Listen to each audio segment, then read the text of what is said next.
Share ko lang ito guys. Share ko lang kung paano malaman kung saan nakapwesto, saan nakalagay ang wise trainer bago kayo maglinis.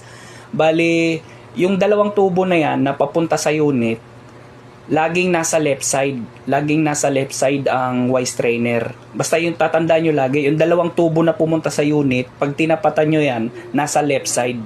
Laging nasa left side ang wise trainer. So, nandito. Yan. Nandiyan dyan sa left side na yan. Laging nandiyan dyan yan. So, babalatan na natin.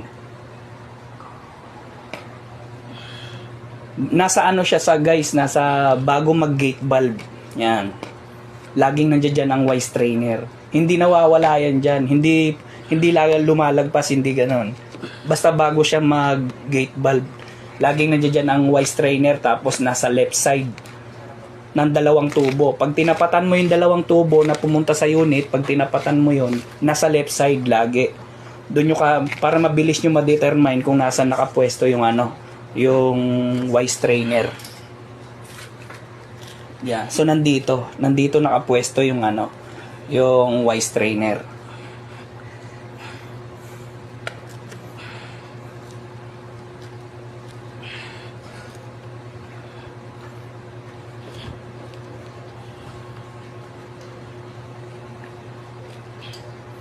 Ayun. Ayun. So nakita na natin. Kung nakaabot kayo sa video na to guys, huwag nyo kalimutan mag-follow. Tapos pagka may hindi kayo naintindihan or may katanungan kayo, mag-comment kayo dyan sa baba. Tapos i-share nyo na rin yung video para hindi nyo makalimutan.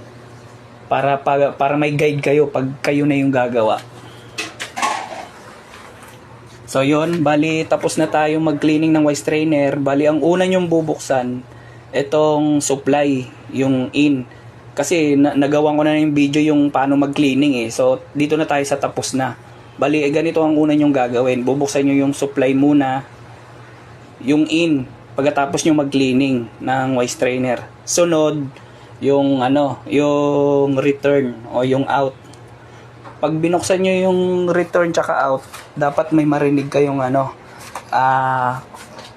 tubig na pumapasok yung tubig. Ibig sabihin, goods yung yung solenoid. Ay yung motorized valve. Pares lang kasi ng function yun eh.